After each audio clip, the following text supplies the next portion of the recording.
Hello and a very warm welcome to the brand new edition of Policy Watch. I'm Kriti Mishra. Ministry of Environment, Forest and Climate Change has released Draft National Resource Efficiency Policy. The policy envisions a future with environmentally sustainable and equitable economic growth, resource security, healthy environment and restored ecosystems with rich ecology and biodiversity. The Draft National Resource Efficiency Policy is guided by the principles of reduction in primary resource consumption to sustainable levels, creation of higher value with less material through resource-efficient and circular approaches, waste minimization and creation of employment opportunities and business models beneficial to the cause of environment protection and restoration. And to get deeper insights on the topic, I'm joined by Mr. Souvik Bhattacharya, Fellow, Center for Resource Efficiency and Governance, TERI, Dr. Shyamli Singh, Assistant Professor, Center for Environment and Climate Change, Indian Institute of Public Administration, and Mr. Yatish Rajawat, Senior Journalist. Sir, let me come to you first. Take us through the important highlights of the Draft National Resource Efficiency Policy. It's extremely important, particularly at a time when the economy is passing through a different critical time. Now, if I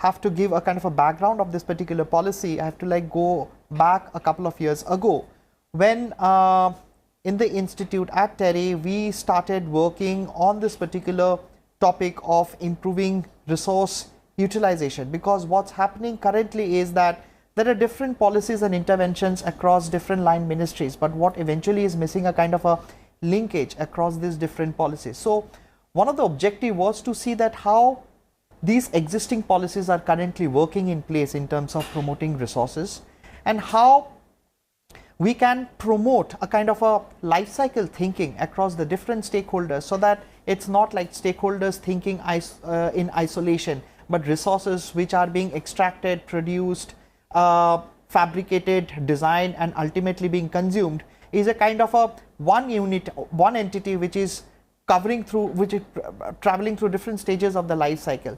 So it's that particular aspect which is very critical, and that's where we actually started taking up, but taking up all the sectors was not possible. So eventually what we did was we took up the automotive sector, and eventually we moved to the solar PV sector, we took up the electric vehicle sector and saw what are the opportunities that exist. And that led to a lot of interest coming up from different stakeholders. And one of the prime ministries that in fact came forward in terms of taking this idea, and we suggested this one to have a kind of a national resource efficiency policy at the national level. So that's where we in fact first compiled all the sectoral assessments that we had actually done and shared it with the Ministry of Environment and Forest, and that led to the formation of the draft of the National Resource Efficiency Policy. Right, so that was the journey. Dr. Shyamli, tell us how will this policy actually ensure the mainstreaming of resource efficiency in India? If we look at the entire policy, which is yet in the draft stages, and if you look, as very rightly said by Souvik, that if you look at the sectoral analysis of the same, two major sectors of solar photovoltaics and plastic packaging have been taken up on a very, very large scale by the Prime Minister of India. A big no to the one-time use of plastic from 2nd of October.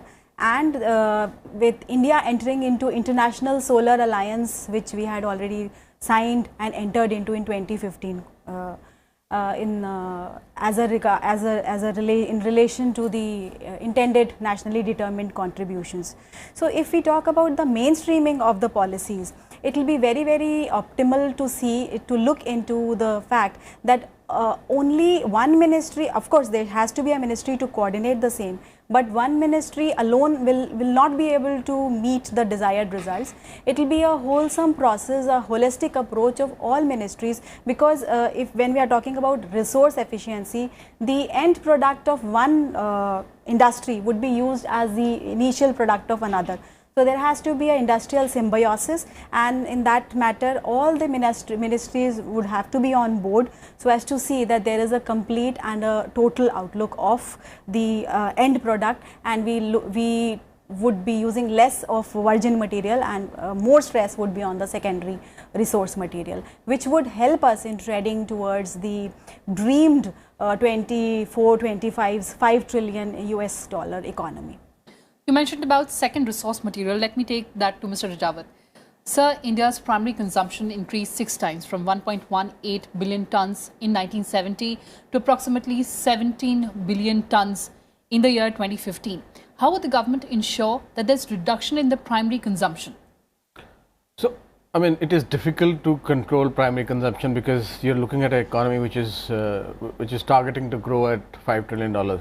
What you can do is increase the efficiency of existing resources that you're consuming and recycle some of the resources so that more efficient use of overall resource chain is maintained, and that is what this policy envisages. But you see, the challenge with any omnibus policy of this nature is that there are so many stakeholders in this. For instance, if you look at the extraction part, which is resources, you have the Ministry of Mining there, you have the Ministry of Oil there, you have, so within these two ministries there is conflict. And if you bring in a third ministry which says that we're going to set up a regulatory body here which will not only look at extraction but look at production, look at consumption, look at recycling and look at disposal. Now all these 5 areas of this life cycle of a product are managed by different parts of the government, and some of them are divided at central level and some of them exist at state or city level. Like for instance, disposal is a city level issue. Yes. Recycling does not exist as in anybody's area of domain of expertise or regulation. Production is everybody's domain because that is where all the companies lie. So, you know, the Ministry of Finance is involved, the CBDT is involved because, I mean, the policy envisages some amount of taxation and some amount of incentives for nudging a behavior either on recycling or on secondary material reusage.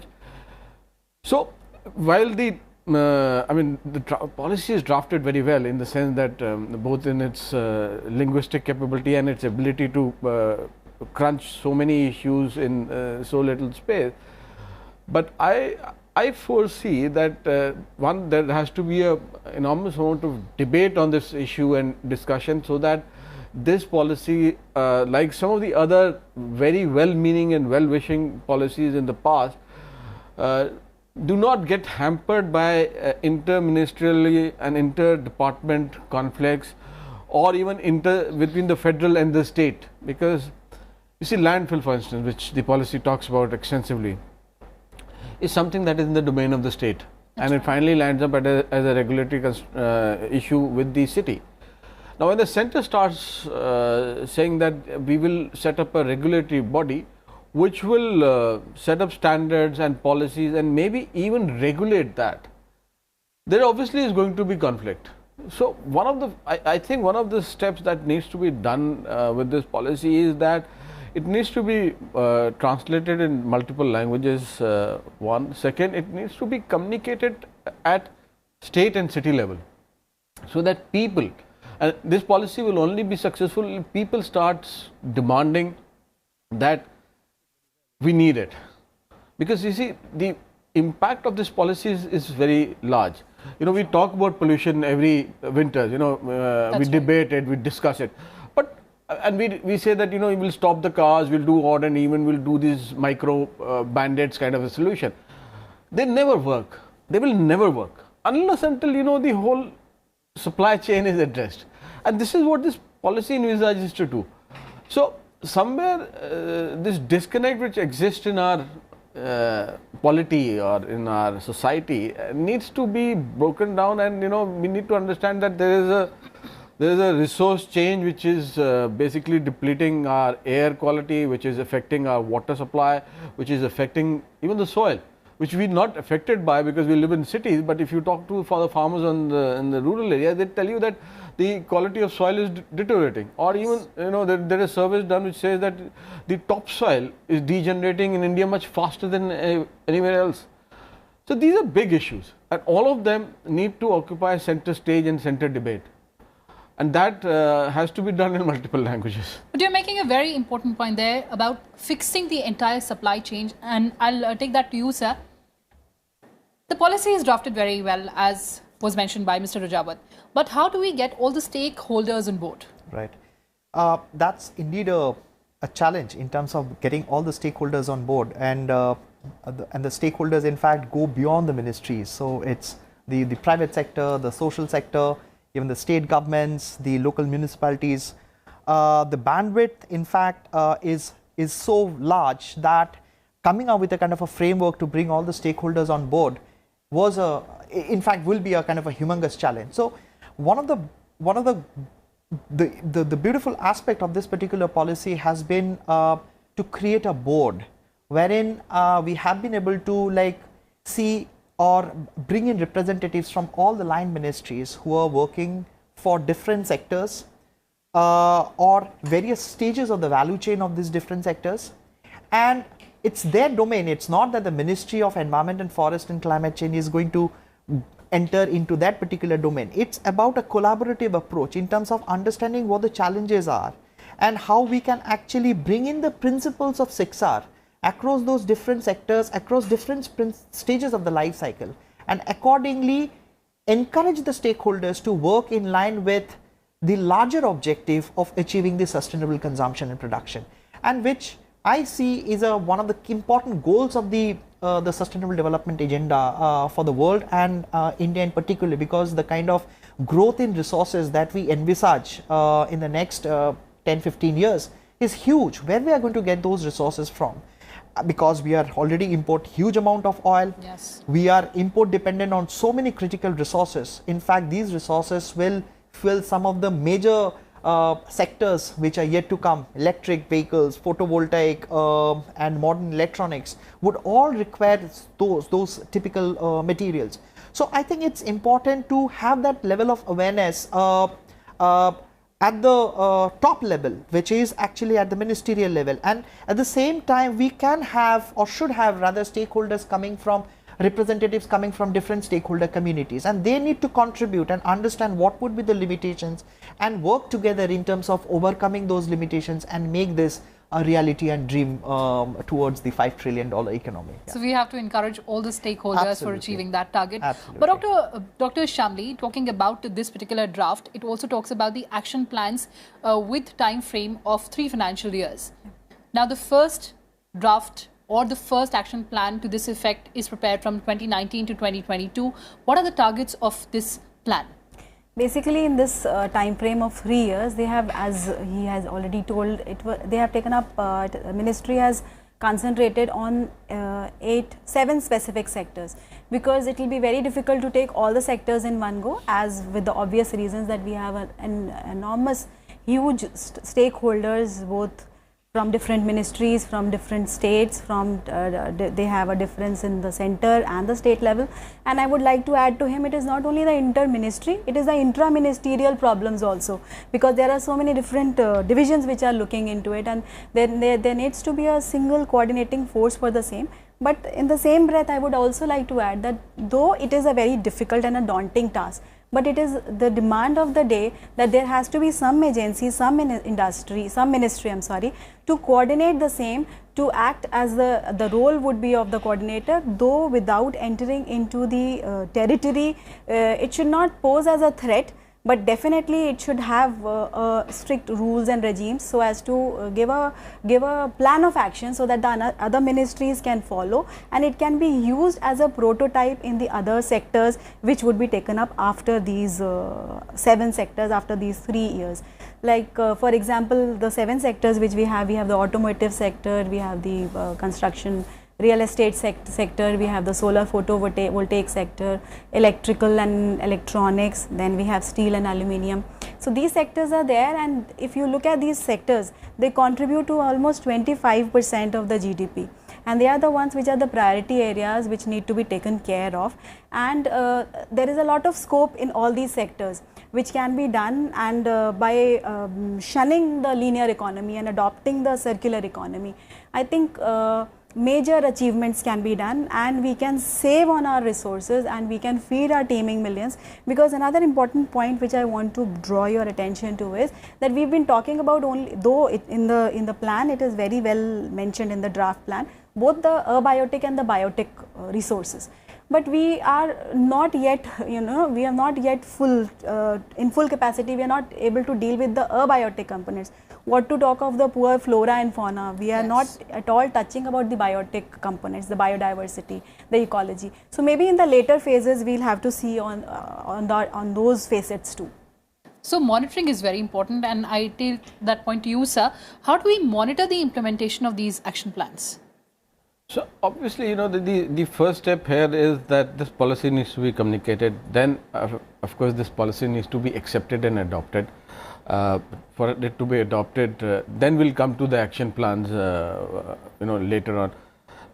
So if it is accepted, then you will have two basic bodies being set up and formed under it. One is the regulatory authority and the other is the board. Now, it will be the responsibility of both the regulatory authority, and the regulatory authority will set up the rules and the regulations which will govern the sectors that it has identified, those 7 sectors it has identified. The board obviously will then create a consensus and of implementing those rules and regulations. Because this is a consensual process, it needs to also be linked to the larger game plan that the government has. And I believe that the Prime Minister has set up in his August 15th speech also, he set up a higher plan. He said that we need to, instead of focusing just on minutiae of ease of business, we need to focus on a higher goal, which is ease of living. Yes. Now, I believe that this environmental policy needs to be linked to ease of living, and once it is linked with ease of living, then we might be able to pull together different ministries into doing this. Because to convince, say for instance, to convince the finance ministry that you need to give incentives for secondary reusage of material, what is the rationale? Because they will obviously lose revenue receipt. Yes. And in the current scenario, they're very wary of losing any kind of revenue receipt. Yes. The only way they can be convinced about that is that it will raise the ease, it will improve the life of people, it will improve the living conditions, and it will finally have impact therefore on ease of doing business, because it will change the quality of life in our cities. So that is the argument which needs to be put together, and that argument needs to be presented for each of these ministries to be convinced that why are we asking for this life cycle monitoring, life cycle change of product. I mean, look at this, there is a scrappage policy, Yes. which the auto sector has been talking about, and the government has said that, and they've been insisting that the scrappage policy should basically say that instead of the vehicles being on the road for 20 years, there should be, off roads in 15 years or 12 years. Yes. In line with that, now you have a vehicle which is going off road, it needs to be scrapped. When it is scrapped, it will create waste. When the waste is created, there needs to be a policy for reusing it. But the auto sector is not interested in the reuse of the policy, reuse of that waste. And there is a lobby, which is the steel and the aluminium and the metal lobby, which is against of any reuse, unless Yes. until that reusage goes through them, or they control that scrap into their into their products. So, but this. And that is why these two things don't get linked, because there is a sector which says which stops at reusage, and there is another sector which says that we don't want to reusage because the price of our end product will be affected. In this, somebody has to step in and say that this is a better way of doing things for the country, and you need to let go of some commercial interest, which we will cover with incentives, in case if you come and meet us halfway. Now that's a whole process, and for that you need both leadership at bureaucracy level, and you also need leadership at the political level, because a lot of this convincing will have to be done with multiple stakeholders.